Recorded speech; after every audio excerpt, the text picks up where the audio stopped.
Ladies and gentlemen, I'm back and I'm going to absolutely crush this one for you.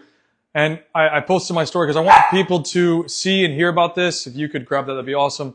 As we're getting ready to rock this. And we're going to answer four main questions I'm going to show you again in a second. But prior to that, I have a question on screen that I want you to read. And I posted this yesterday on my reels or my content. So the question was, would I spend $80,000 to spend an entire year learning from Jurgen Klopp? So would I pay $80,000 to spend a year learning from somebody like Jurgen Klopp? And basically where I'm going with that is the value potential that you get from learning from somebody in a greater position than you can absolutely expedite your growth in your learning process. So when somebody asked me that question about a month ago, would I spend that type of money without even thinking about it? It was yes. There's no hesitation for it because the value potential that I can get back from it by learning from somebody in a significantly better position than me is huge. And I truly believe that. So this is the key framework that I want you to think about. So save this question, and then you can tailor it in your way that you need to. So whether it's business, life, football, however you want to frame that. And then just really quickly about me, if you're new to the stuff that I post, I am Kyle Wilson, the Angry Soccer Guy. I have played at all levels of youth soccer, including the DA. I played NCAA Division II college. I played semi-professionally in France, which means I was paid to play. Not a lot, but I was paid to play. And I also represented the United States men's national team at the 2019 AMF Futsal World Cup in Misiones, Argentina. And I've also trained professional football players. By football, I mean soccer. So like Luis Nani, Benji Michel, Dom Dwyer, a bunch of guys that I've trained. So I have a lot of understanding and ability to help people like yourself in these types of positions.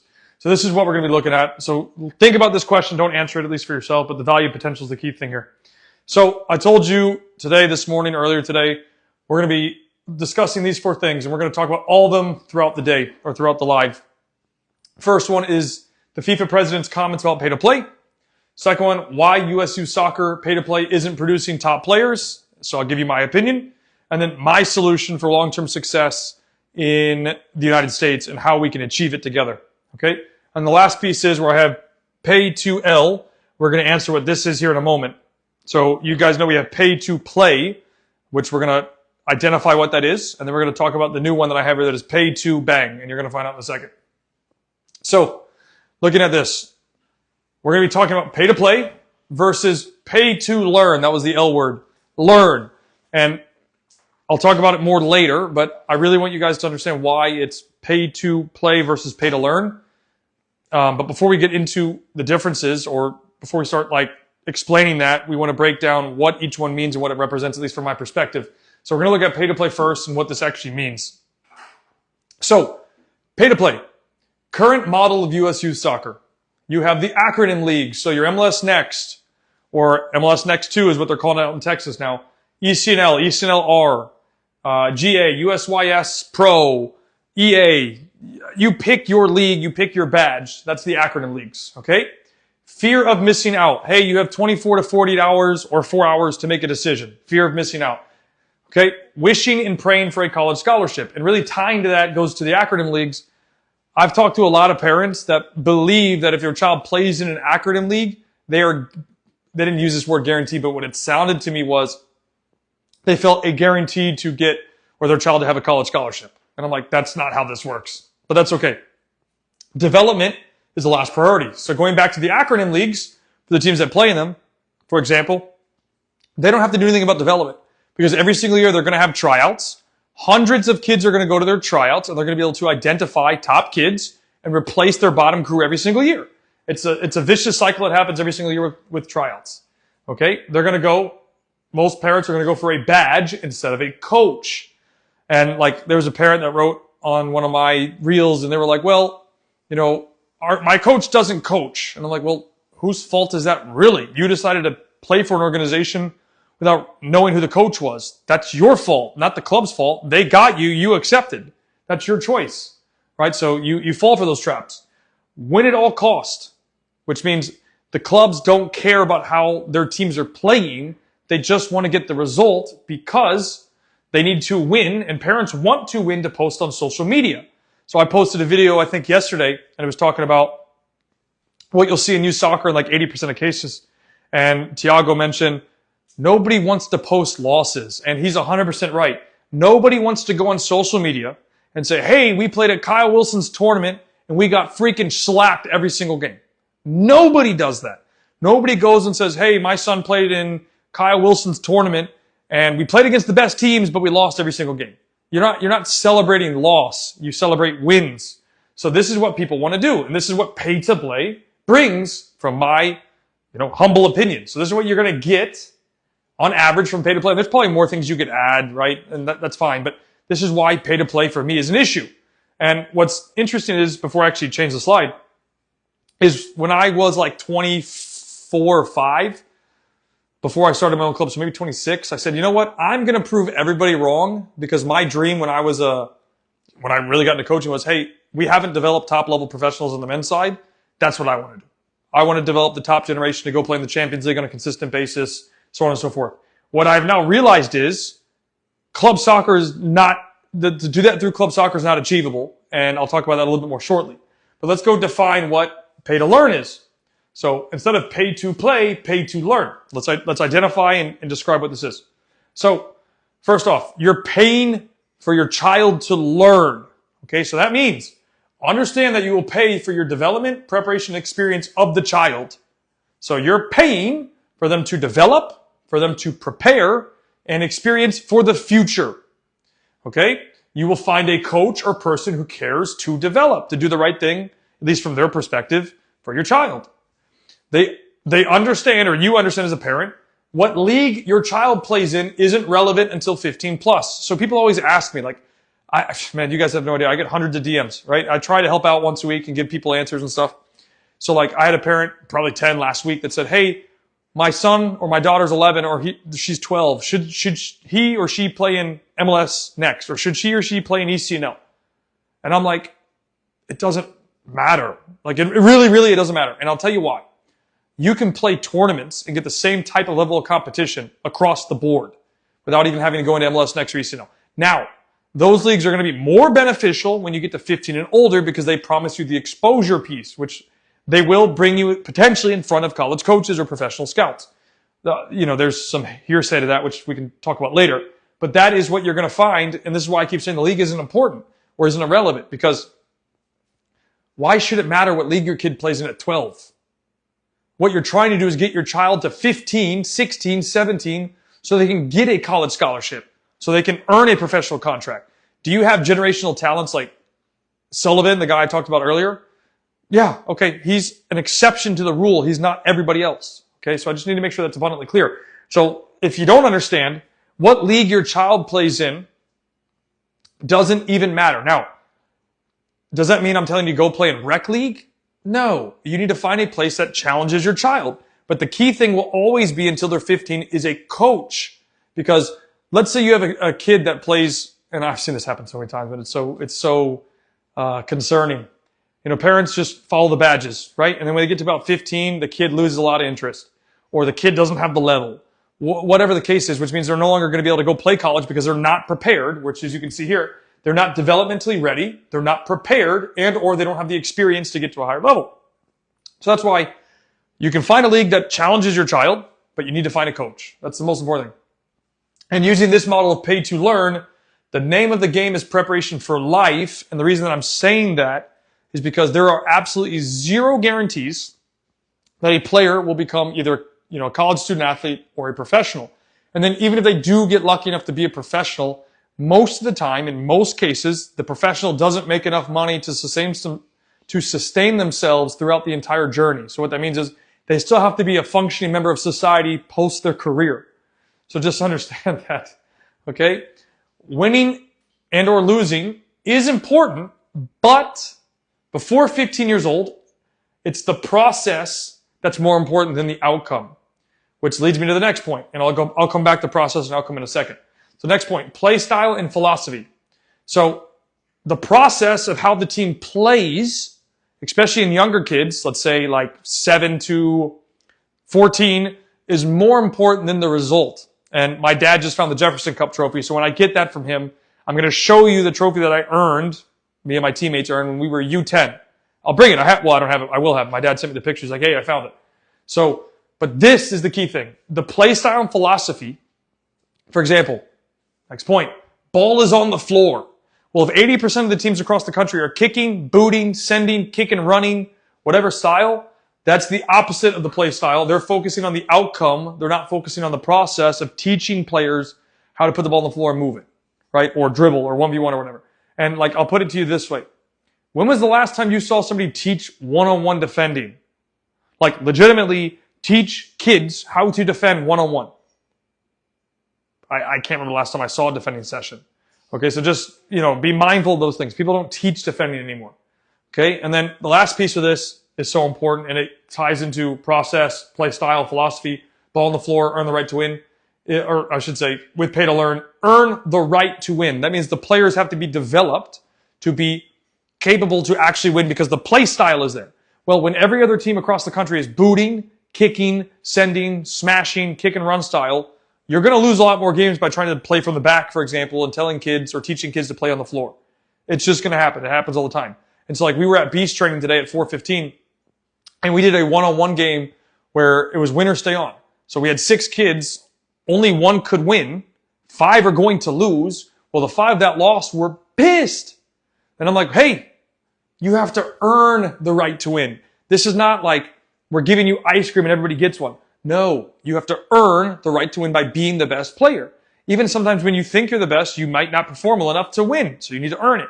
Okay, so this all ties back to the pay to learn thing here. This is the difference that I want to bring to realization here. So not pay to play, we're going to be paying to learn. And I'll dive again more into this.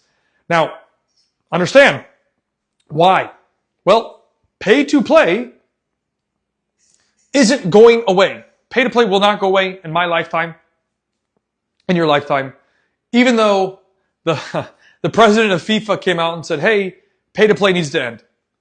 Yeah, pay to play should end, but it's not going to end, and not in my lifetime. And here's the thing.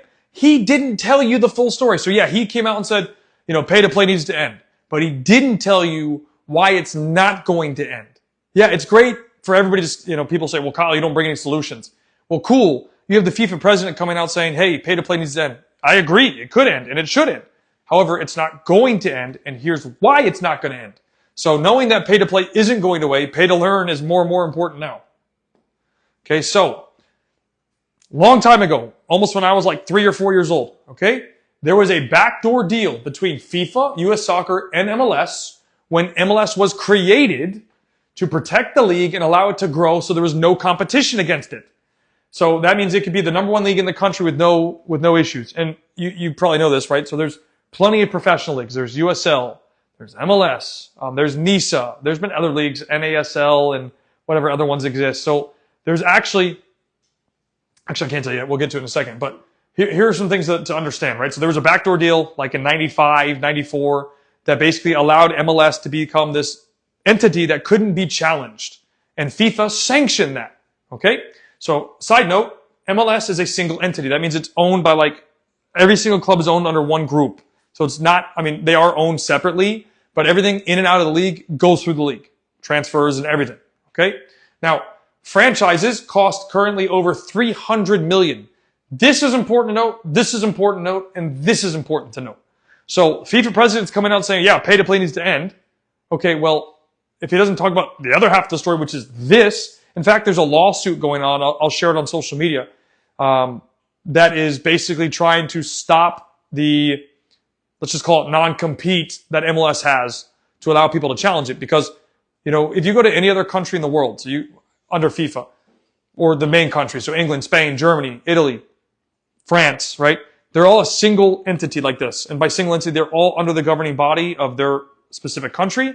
And you have first division, second division, third division, fourth division, all the way down to whatever division. But it's all funneled. Okay, we don't have that because USL, because there's no promotion or relegation, USL teams can't go to MLS, MLS teams can't go to USL, USL can't go to NISA, so on and so forth. It doesn't work like that. There is no promotion or relegation across the board. Okay, so just be mindful of that. And then we're going to hit on this in a second about the franchises. So, like I mentioned, there's currently an ongoing lawsuit against MLS about its current standing as the top league because it's, non-competitive. Again, I'll share this stuff in a little bit. A couple of people have already sent it to. The point is, however, for pay to play to end, promotion and relegation needs to happen. So there has to be where clubs can go from USL to MLS or MLS to USL, like I mentioned, USL to NISA, NISA to UPSL. But there are literally, just at like the UPSL level, there's USSL, there's whatever other leagues. There's hundreds of them. I couldn't even go over the names. It's crazy. But the point is, there is not a single tiered thing where it's 1, 1, 1, 1, 1, and then you work your way up or down if you don't do well. Like there is in England, like there is in France, like there is in Spain, like there is in Argentina, like there is in Brazil, right? So it doesn't exist. Okay? So for pay to play to end, promotion and relegation needs to happen. When it does happen, pay to play can and it will end. But good luck getting MLS and their owners who spend $300 million on a franchise and plus $300 million to be okay with promotion and relegation. So think of it this way. I'm a business owner. I go and buy an MLS franchise. So I go buy a franchise that's going to be in, let's just say Orlando. I get a second team in Orlando, right? We call it Kyle Wilson's Orlando MLS team. Got it. Right? I'm going to spend $350 million just to get the rights to that team. Do you think that in the first year, if I get relegated, I'm going to be happy? Absolutely not. I'll be pissed. So, because there's the biggest pay to play in the world, which is buy into MLS to be an MLS franchise, I don't think there's a bigger pay to play in the world because the only way to get into MLS is you pay a bunch of money to get into MLS. Obviously, there's probably some sort of like checks and whatnot they have to go through to make sure you're a qualified candidate, right? But you can't get into MLS to play in the Pro League without pay to play. Well, if our top league is pay to play, why would youth end?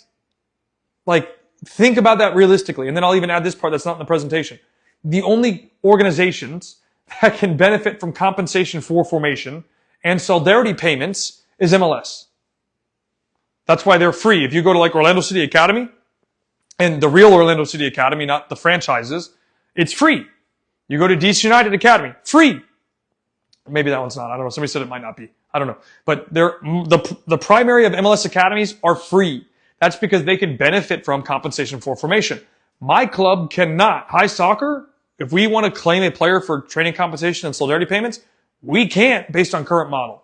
The only way that we could get money is signing individual contracts with parents that say, hey, we will take 10% of your kid if they sign a professional contract. That's all we can do. Right? So that's the issue that's happening, and the only organization that can benefit from this, MLS academies. Do you think that they're going to want to give up their right? Do you think MLS's organization is going to want to expand the right to allow other organizations to benefit from that? Because you know what they did? They said, hey, we're going to give you guys the grants.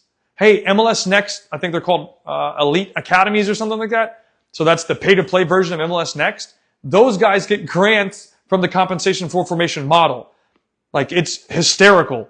So I'm going to do a whole video on that. I'm just finishing up the presentation. But it's crazy. And everybody's raving about, oh, MLS is trying to make a change. No, they're not. They're trying to show you, it's a publicity stunt to show us, hey, we're trying to give back to the community. They're not doing that. Just because if they wanted to, they could end this whole thing tomorrow and they could say, you know what, we're going to work with everybody. We're going to have promotion relegation. We're going to have a synchronized system. It's going to go up and down. And then compensation for formation would be available to all, and we could end pay to play tomorrow. But that's not going to happen in my lifetime. Just to make sure that's abundantly clear, even though the FIFA president's coming out and saying, hey, pay to play needs to end. It won't happen in my lifetime, just to make sure that's abundantly clear. So I'm hitting the nail on the head here, right? So there's a reason for this, though. Pay to play, pay to learn. So this is why pay to learn is so important moving into the 2024-2025 season. You may remember, maybe you don't remember, I've told you guys on various occasions, my parents spent $82,593 on my youth soccer career. That's a ridiculous amount of money. I'm 31 years old. My youth soccer career ended when I was 18 years old. Okay, so you can do the math on when I graduated. Okay, but the thing is, you will spend at least similar, if not, I put more money, but significantly more money. Like I was talking to a parent this morning. They said all in last season, they spent $25K on ECNL. I was like, dude, $25,000 on ECNL? Holy heck. That's ridiculous amount of money because it's all the travel they have to do. So if you knew we were spending that much money, $82,593 or more, and it's only going to be more because of the current climate, wouldn't you want to put your child on the best path? I know I would if I was going to spend $25K. Let's just call it 100 flat. Let's say it's $100K. I'm going to spend $100K on my child's youth soccer career. It's going to be way more than that by the time he gets there. But unless I can, I have a couple of ways to work that out. But long story short, if I knew I was going to spend $100K, I would want to make sure that I'm investing the correct way into my child. Development, preparation, experience. That's it, right? Because I want to make sure that, especially if they're coming to me saying, hey, I want to be a pro, I want to play college, I want to be a student athlete. If they're just like, hey, I want to play for fun, cool, go play for fun. Little Johnny, do your thing. Little Kyle, whatever, go do your thing, have fun. No worries. We're not going to stress about it. We'll spend the bucks. No worries. But if you're telling me you want to go to a higher level, let's support that. Here's how we're going to support it. We want to put you on the best path. This is where pay to learn comes in.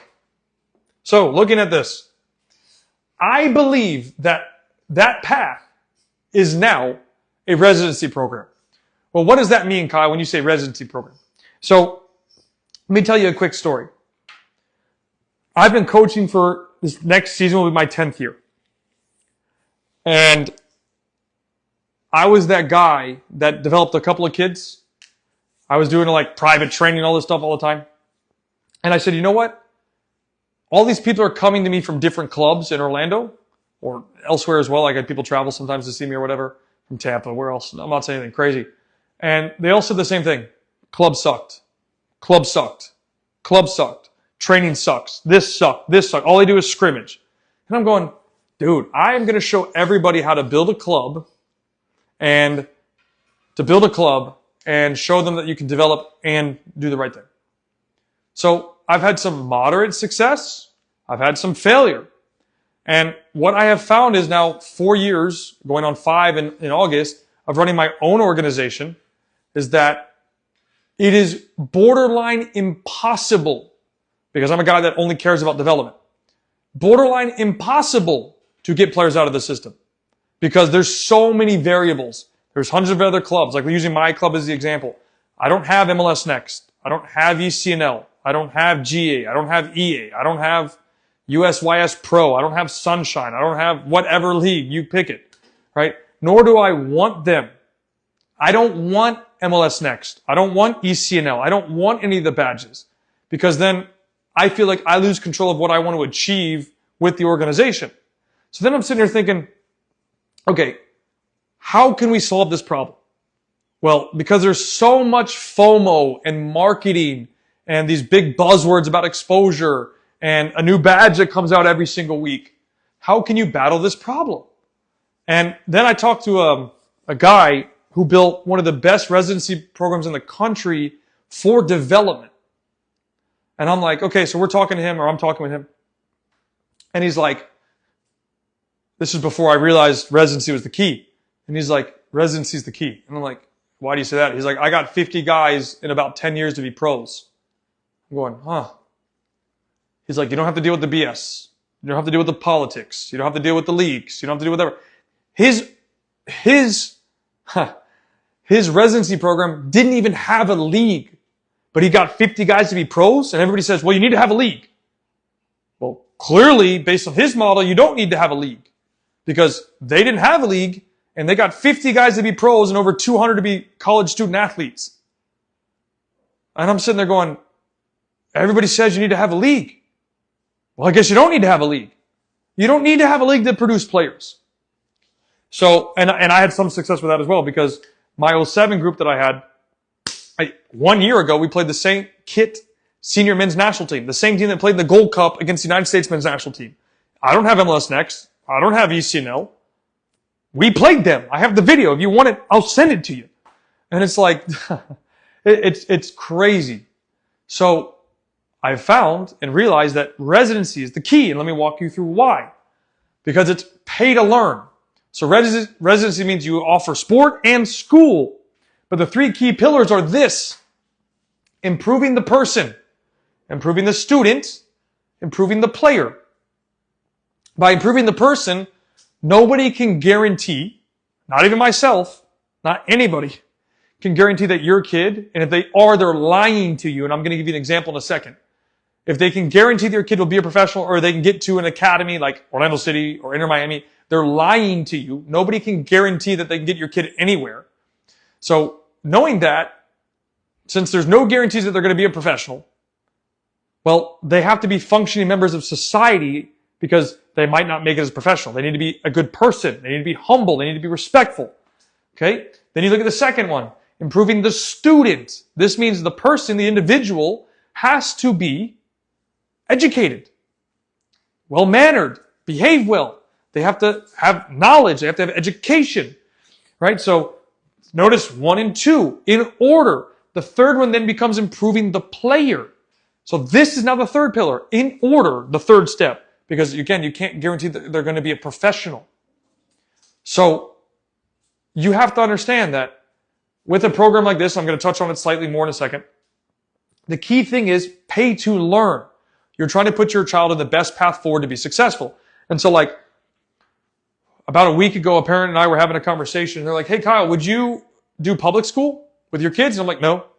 I would either do virtual, homeschool, or private school. If I could find a private school that I felt was a good fit for what I'm looking for, bingo, we're doing that. And that's what a residency program would be. Okay, so just looking at this. And the reason why is there's so many, like, one, I think the education platform is outdated. Like, I hated sitting behind a desk for 6 to 8 hours a day. Like, that's miserable.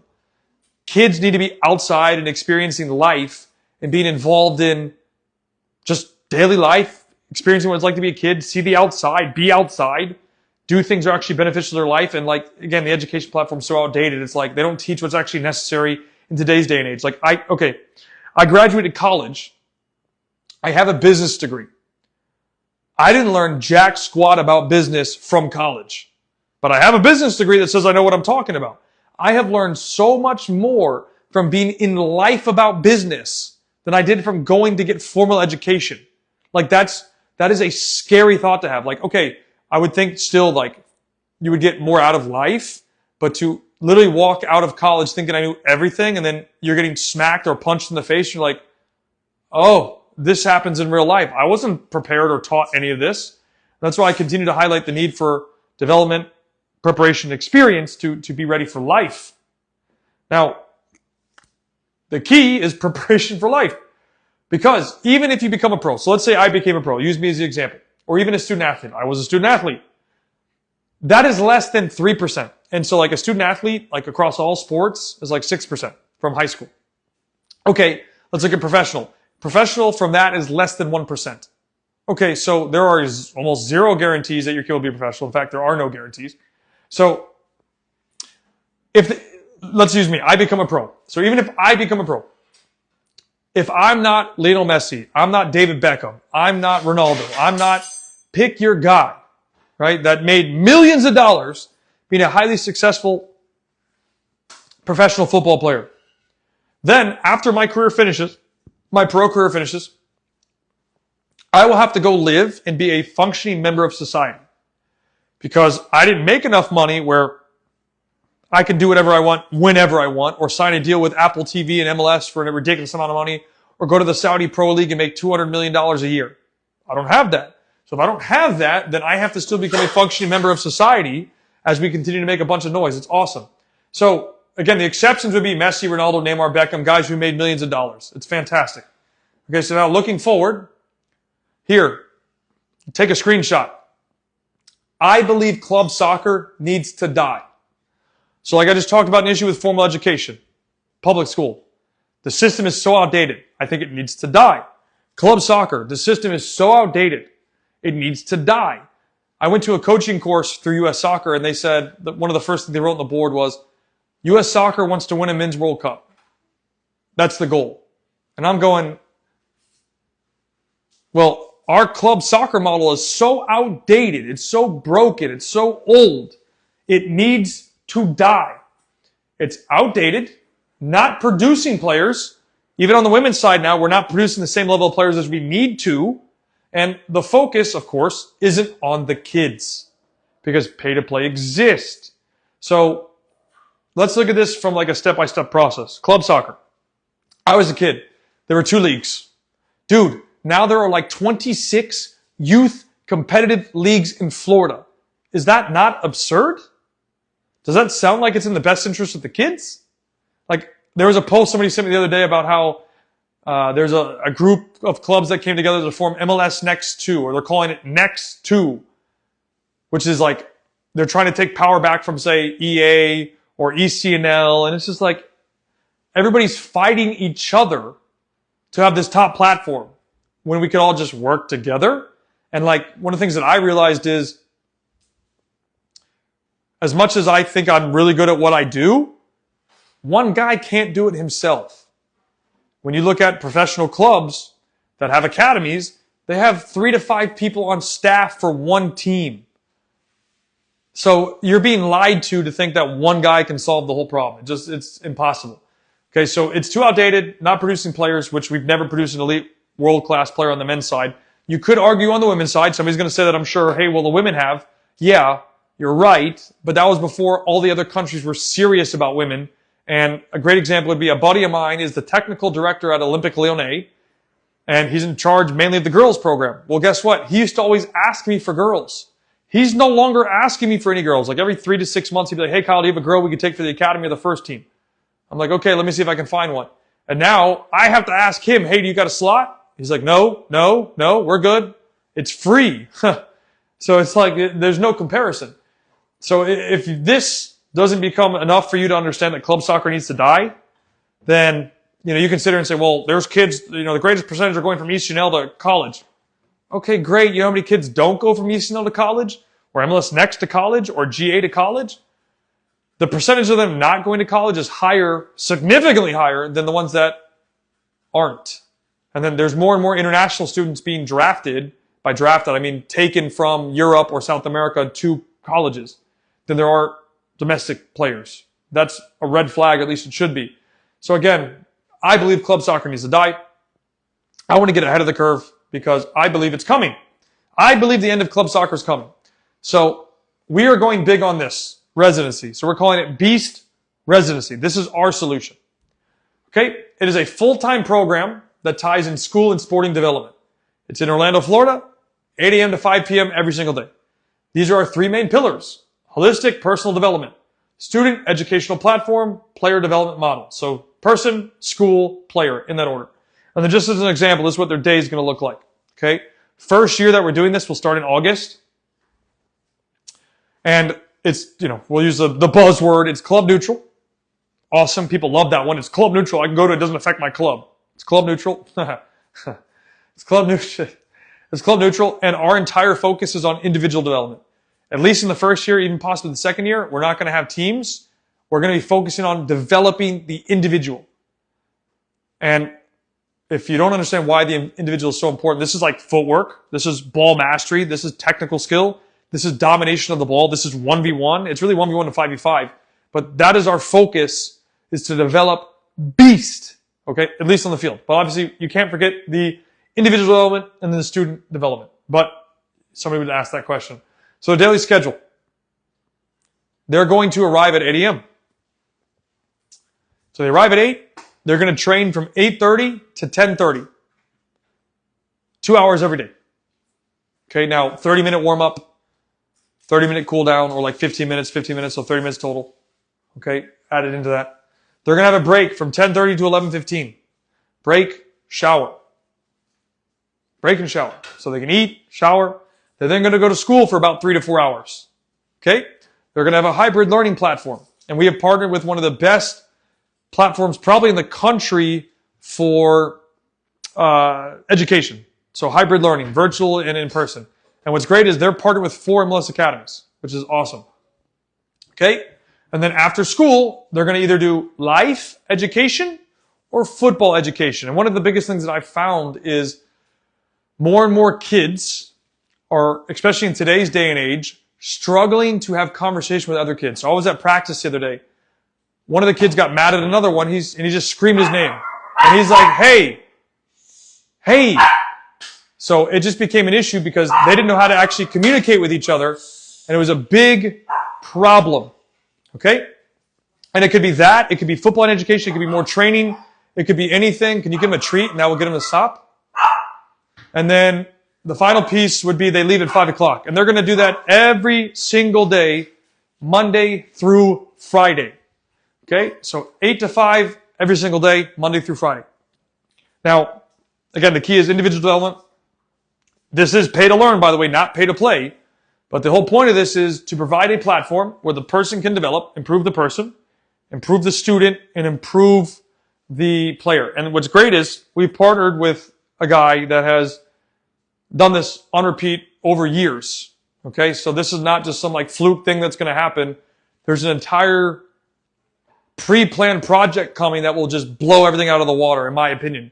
But education has to be at the forefront. So it's so important to make sure that this is clear.